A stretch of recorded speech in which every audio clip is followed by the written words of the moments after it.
reacting to the newly announced UFC 331 card, in which we have a main event of Joshua Van versus Alejandro Pantoja, number 2, the rematch after the first fight wasn't really a fight at all, so a very good matchup as the main event. And then going on to a little bit more of a confusing one in the co-main event, that being Arman Tsarukyan versus Mauricio Huffy. So obviously this one was the Van versus Pantoja 2 was what we all expected.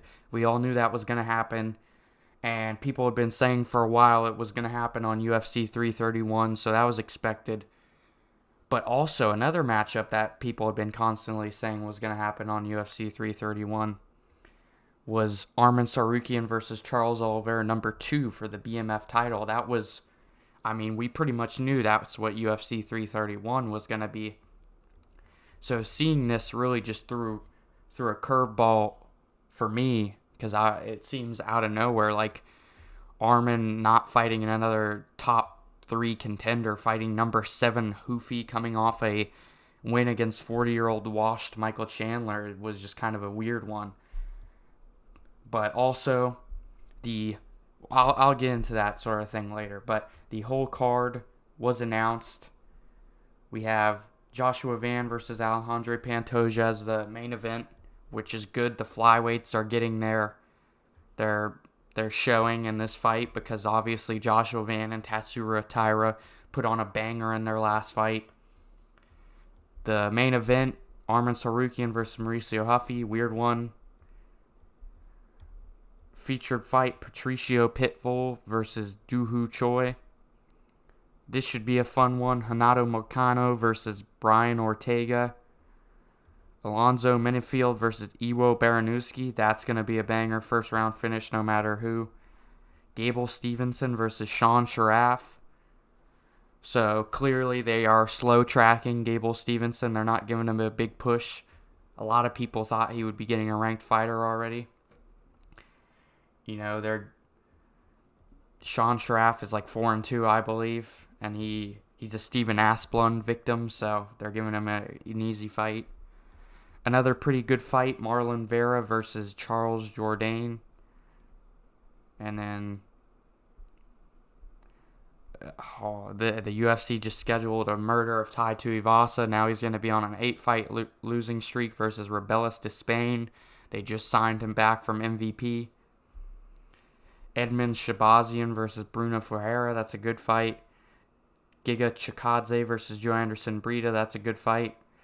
Casey O'Neill versus Eduarda Moura. Women's fight, whatever. Ryan Gandra versus Ozzy Diaz. They're giving Ryan Gandra a free KO win. And Michael. Also, we have Michael as well, Jr. versus Ju Sang Yo. So, probably a win versus Ju Sang Yo. Are him and Doohoo Choi teammates? There are a little bit of South Koreans on this card. But, this is a pretty good card. I'd say maybe one more ranked fight for the main event. But I'd say this is... I want to say it's stacked. But, I've seen a lot of people saying it's kind of mid. And I'm wondering if the UFC 330 is just such a bad pay-per-view that I'm in comparison, this has ranked fights on it, so that makes it like UFC 300 in comparison to UFC 330. But the main event's going to be a banger for sure, no matter who wins. The co-main, weird and unexpected, but it should be a finish, probably on the side of Arman. Doohoo Choi always puts on good fights. Moicano versus Ortega could be boring, but I think that'll be good. Alonzo Minifield versus Iwo Baranowski, guaranteed first round finish. Gable Stevenson, probably a first round finish. And Jourdain versus Vera should be a decent scrap, somewhat, But I guess I'll get really into detail and kind of maybe give my predictions for the main and co-main event.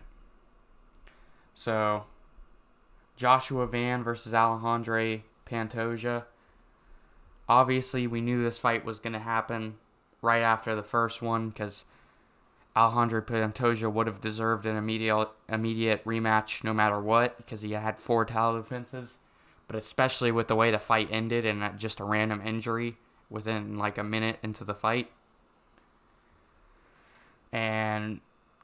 But now this fight is a little more interesting with Joshua Van's performance over Tatsuro Taira. Like when I saw that fight at first, I was like, I think Pantoja's better than Taira, but I think Taira grappling wise is a lot stronger and more dominant than Pantoja. Pantoja gets like crafty takedowns, well timed or set up well. But Tatsuro Taira is just such a explosive, strong wrestler that he's just gonna get you, man. And when a lot of the times when he shot, he got it pretty easily on Joshua Van. Once Joshua Van had him hurt, he was stuffing him pretty easy. But even in the 4th round, after taking a beating, he took him down and held him down very easily. But Joshua Van did a good job at getting the butterfly hooks in and getting up. So at first I was like, oh, Taira's a better, more dominant grappler than Pantoja. So if Joshua Van can get up from him and TKO him, he should be able to get up from Pantoja and maybe not TKO him, but win by decision. And that's what I thought at first. I was like, oh, I think Joshua Van... Originally, I picked Pantoja to win the first fight very easily. But now I'm thinking Joshua Van wins. But then I go back and think about the fight, and I was like, there's a lot of times Tatsuro Taira had Joshua Van in full mount and just held him there for like minutes on end. And the weird thing about Tatsuro Taira in that fight is he wasn't throwing any ground and pound at all. He was acting like it was a jiu-jitsu match, and he was up. He got mount and he was up by 4 points, so he could just stall.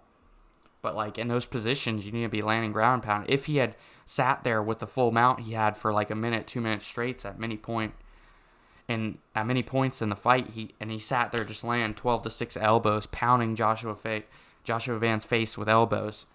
Maybe Joshua Van wouldn't have been able to do as well when he got up on the feet because he'd be a lot more damage on him. Or he could have just TKO'd him, or the damage could have led up to Joshua Van doing something stupid and getting submitted. But Tatsuro Taira just did not throw any ground and pound. And I promise you, when Pantoja gets you on top of you, he's going to throw ground and pound. He's going to throw ground and pound. You're going to turn in and end up getting submitted. So then I was kind of back on the Pantoja train. And another thing that makes me back on the Pantoja train is he's obviously a grappler. He takes down dudes and submits them. That's how he wins. But he's also going to be the way better striker than Tatsuro Taira was against Joshua Van. I mean, Tatsuro Taira just had no head movement at all. Like, he was just getting hit. Like, Joshua Van is already a volume striker I think he has the record for most strikes per minute landed. So that's already going to be a tough guy to fight. But it's going to be even tougher when you do not move your head at all. Just have your head out there. No head movement. Just getting popped up by a jab and a 2 very easily. And Tatsuro Taira was tough and got through it for most of the fight. But it doesn't really matter. You can't just have your head out there like that. No defense, no head movement. You're going to get pieced up by a volume guy. And a volume guy with power, too. Like, he pretty much knocked him out in the second round. Taira just survived somehow. But Pantoja, his chin is good, so if he does get hit, he should not get, like, just dropped really badly. Or even if he does, he can survive. But also, he's just going to have a lot better defense. And he actually has head movement. And I mean, he's not thought of as a striker, but if you go back and watch his fight with Kai Kara France, he kind of sits on the outside and throws low kicks and stuff like that, and eventually lets Kai Kara France come into range, and then that's when he shoots his double legs. I think his striking is a lot better than Tatsuro Taira's, and at least his defense definitely is. He has some form of head movement. And I don't know if I'd say he's more powerful than Taira. Taira's a big flyweight and has a lot of power, but I mean, we've seen Pantoja drop Brandon Moreno in their first fight, and that's when Moreno was still good, and I mean, he'd taken some damage, but not as much as he's taken in the past couple of wars he's had recently. And his chin is still shown to be pretty good, so dropping him shows he's got some power on the feet. And also, if you look at like the 10 seconds they had of their first fight, you can see, I mean, I know I just mentioned Pantoja being on the back foot, but he was definitely the aggressor in the first 10-15 seconds of the first fight. He ran at Van, was hitting him with good shots, clinched. I mean, Van, the striker, had to clinch up with him because he was being so aggressive. So this might be one of the first fights where we see Joshua Van not walking somebody down like he usually does. So maybe not being able to be the guy who's moving forward will really affect him. So I don't know. That's just kind of my reasoning. I think right now, unless I watch some tape and go back and watch some stuff, right now I think I'm picking Pantoja. I'm a little worried. A year out, he was pretty active as a champion with not a year out, but quite a few months. It was December when he lost to Van. Now we're 7 or 8 months later removed from that. And he was already somewhat of an old guy. I believe he's 36 now, so at the lower weight divisions, that's usually not a great thing. So maybe I watch some tape and then I consider that, and I'm like, oh, I don't want to pick him anymore. But right now, I'm picking Alexandre Pantoja. But on to the co-main event, Arman Tsarukyan versus Mauricio Huffy. I mean, this one is just really weird. Again, I mentioned it previously in the video. This whole time we've been getting UFC 331 people saying what the fights are going to be. It was Joshua Van Pantoja 2. I think dudes are saying it was the co-main event. And then people were saying Tsarukyan versus Oliveira for the BMF fight and the rematch as the main event or co-main, whatever it was going to be. And that makes sense. I'm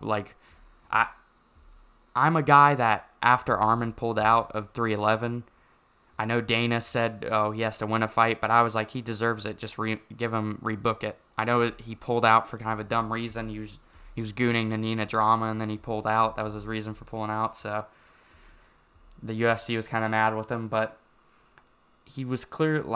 I think Charles won that first fight against him, but he won it on the scorecard. So at the time, he was the best lightweight. It's kind of crazy how the UFC's been doing him with, giving Charles a title shot against Topuria, even though Charles is one of my favorite fighters, and then giving Paddy or Gaethje the interim fight, while Arman was clearly always the most deserving dude. But to be fair, he hasn't helped himself, with all the stuff he's been, the inactivity and stuff. But if you wanted to, if the UFC's like, okay, Arman, you have to have another fight to get to the title shot. The fight that made the most sense right now at this time was him versus Charles too, because Charles is also, he's fought and more recently than Arman has since UFC 300 and got more wins than him. I mean, dominated Gamrot and Holloway. Arguably better wins than, not arguably, definitely better wins than Dan Hooker. And also their first fight was close enough where a lot of people thought Charles won. So it's like you kind of got to get a more definitive win, and then we give you the title shot. And then also you're the BMF champion, so you can put that in your resume too, even though it's a fake belt, but it sells tickets.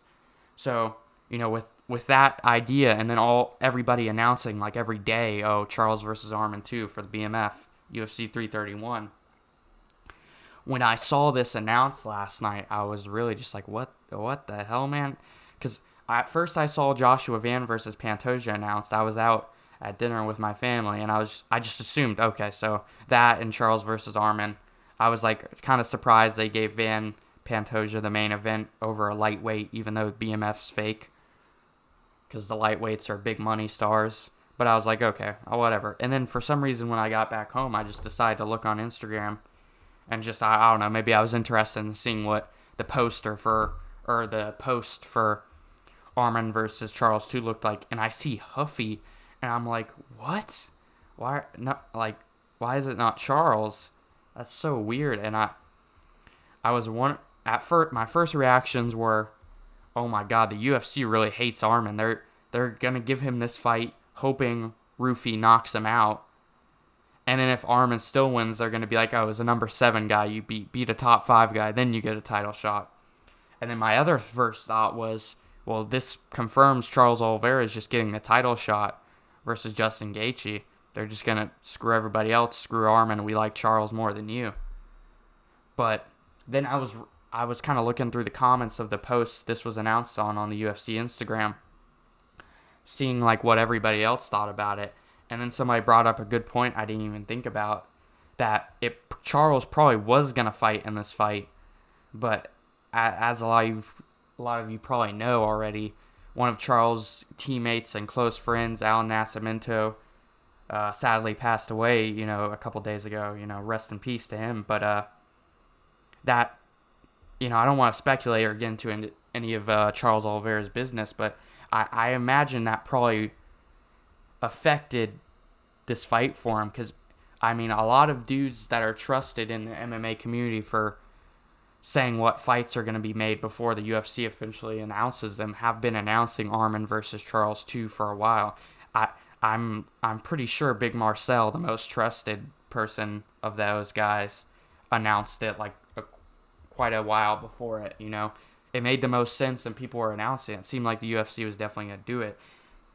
So it makes a lot of sense to me that Charles probably they probably had just signed the fight, and then obviously this happens, and he's like, man, Dana, I'm really messed up right now.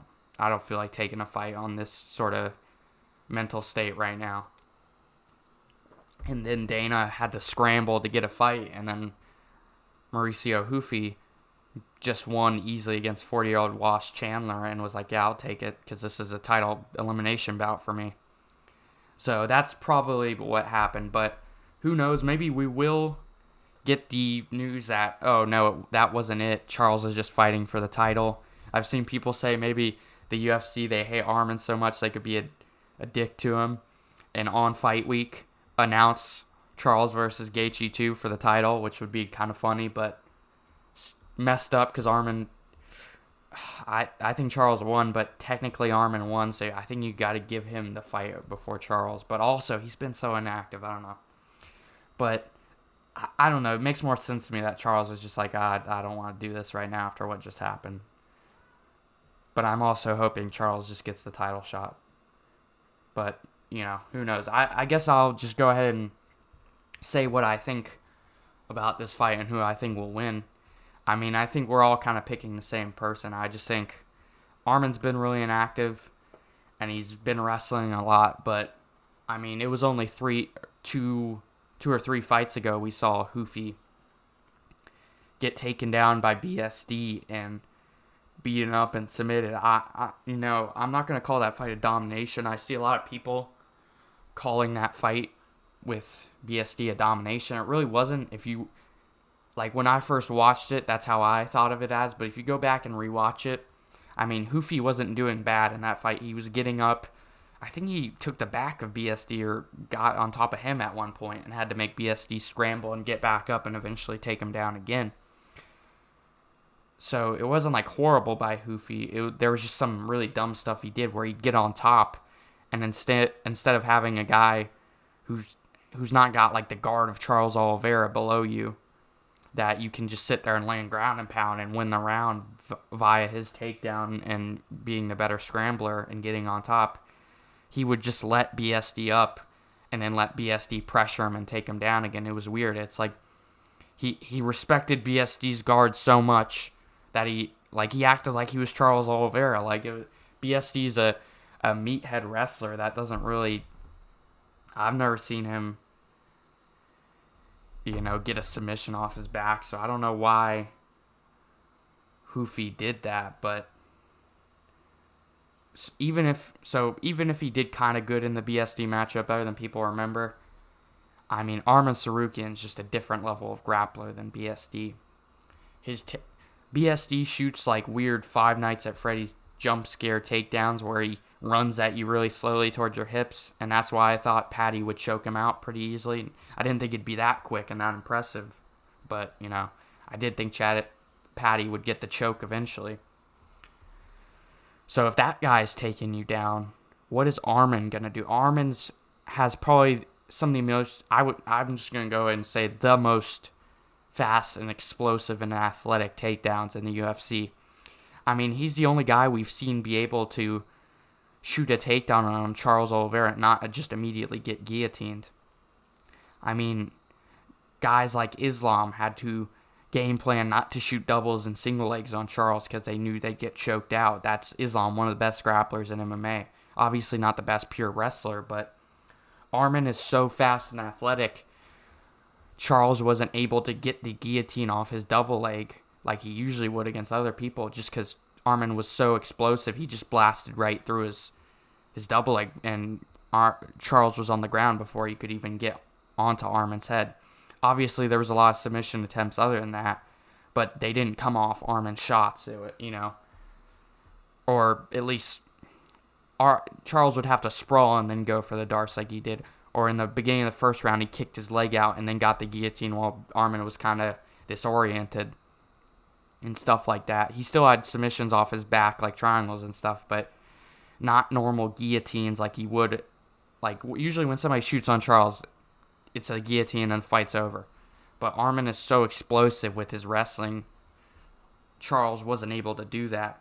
And also, Arman, at least in the Charles fight, he pressured Charles, where Charles is usually the guy we see pressuring people until they pretty much just get finished.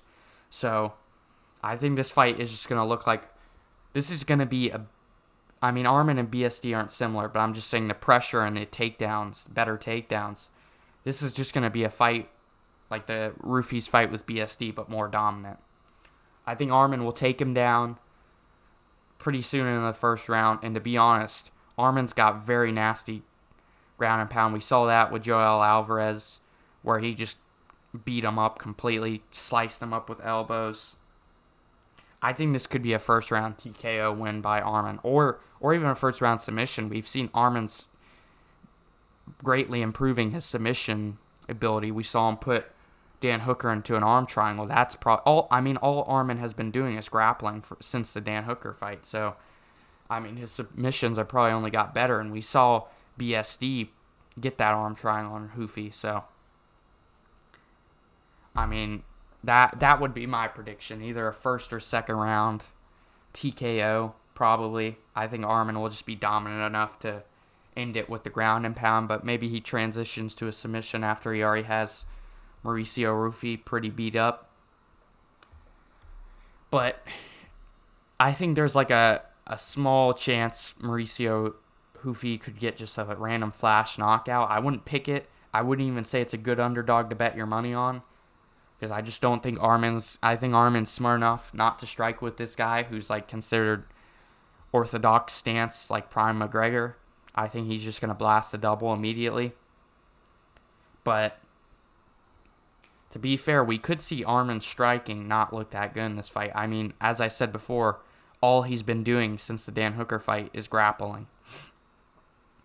So that's going to be good for when he takes Hoofy down and tries to submit him.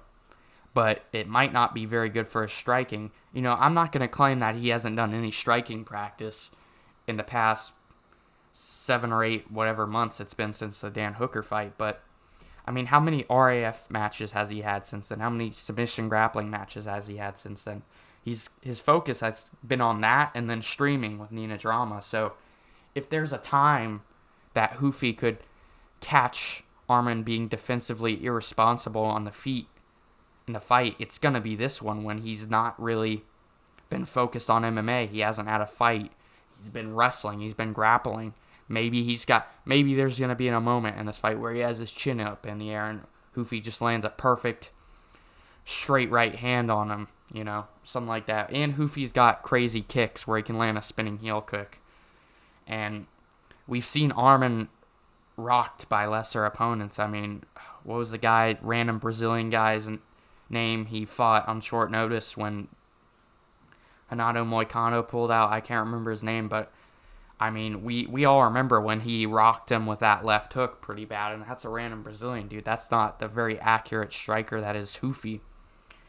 So, and that's when Arman was actually active and not just wrestling. So I mean, his striking has obviously gotten better since then, but I'm just saying we might see a rusty Arman, because he's definitely going to be rusty, because he's fought. This is his second fight since UFC 300.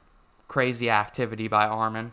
You know, it's him and Kevin Holland pretty much, but so kind of rusty activity MMA wise, and then definitely going to be rusty striking wise. He's been wrestling, so maybe Hoofy could catch him. That would be pretty cool. This would like genuinely be McGregor, like new McGregor, if he could catch Arman and get the title shot, because they would definitely just give him the title shot because he would be a big star. So that would be pretty cool, but I don't think it's going to happen. I'm just naming it as a possibility and explaining why maybe some people are going to be picking him by KO. And I think it's a possibility, but I don't think Arman. I think Arman probably is going to take that into account and say, yeah, this is not a guy I'm going to throw hands with. And Arman's not going to throw hands with probably really anybody, cause even if he's the better striker than them, because his wrestling is so good. Why would you just take him down and dominate, bro? And that's why I think it's going to happen. I just wanted to mention that because I think it's a factor that Arman could look rusty in the striking, and maybe Hoofy does capitalize off that. But even if he does, he's going to have to knock him out, because Arman's going to be blasting doubles and blasting him with elbows once he gets to the ground, man. So, I mean, that's my prediction for this fight. And I guess, I don't know, I'll go over the other fights really quick. Rapel Stevenson going to win by first round KO. Despain, first round KO. Gandra, probably first round KO. Probably Moicano by decision. This one could be a little boring, but hopefully Moicano wins by a finish, so he gets a crazy post-fight interview. Jourdain, 29-28. Marlon Vera wins the last round, obviously. I'm going to go with Iwo Baranuski by first round KO, but this is a first round KO no matter who wins. I don't know about this one. I'm feeling Jakadze, but he hasn't looked good as of recent, so I'll go with Joe Anderson Brito by decision. Probably Doohoo Choi by late KO, third round. Probably Casey O'Neill by decision. I want to pick Shabazian, but he gasses out after a round. But he just looked pretty good against Brendan Allen, so I'll pick Shabazian. And then I'll pick Joe Sang Yu by decision. So that's my reaction to UFC 331. Joshua Van versus Pantoja, Alejandro Pantoja 2. And if you like this video and want to see more, like the video, comment on the video, and subscribe to my channel. And I'll see all you guys in the next video.